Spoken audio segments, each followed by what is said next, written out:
ស្រឡាញ់ដាក់មនុស្សស្រីពីរនាក់ឲ្យក្តីសង្ឃឹមដូចគ្នា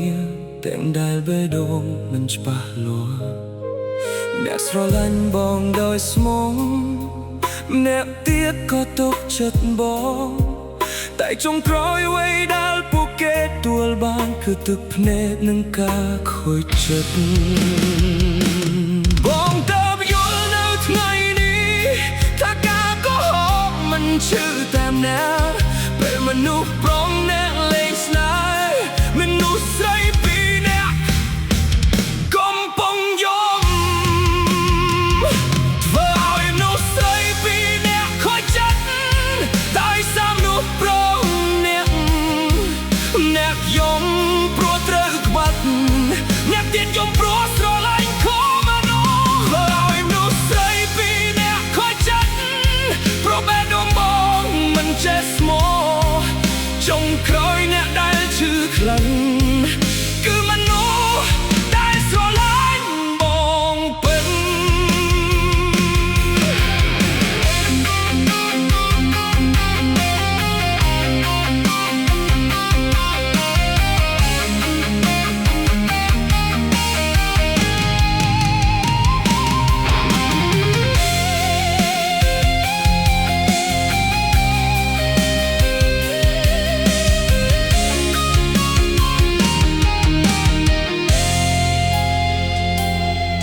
ថ្ងៃនេះបងនៅម្នាក់ឯងគ្មានសិទ្ធិទាមអ្នកណាវិញព្រោះបេះដូងដែលបងធ្លាប់ធ្វើឲ្យឈឺលែងអាចត្រឡប់ដូចមុនម្នាក់ដើរចេញទាំងទឹកភ្នែកអ្នកទៀតរស់ជាមួយការចងចាំហើយមនុស្សដែលខូចបំផុតគឺបងដែលបំផ្លាញស្នេហ៍ទាំងអស់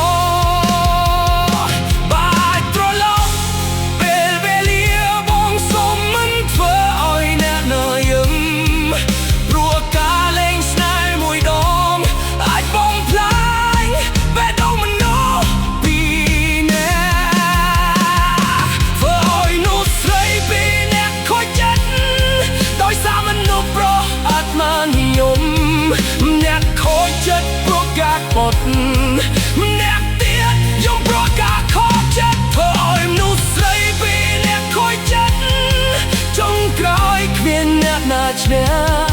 ស្នេហ៍ដែលពោរពេញដោយការកុហកនៅសល់តែទឹកភ្នែក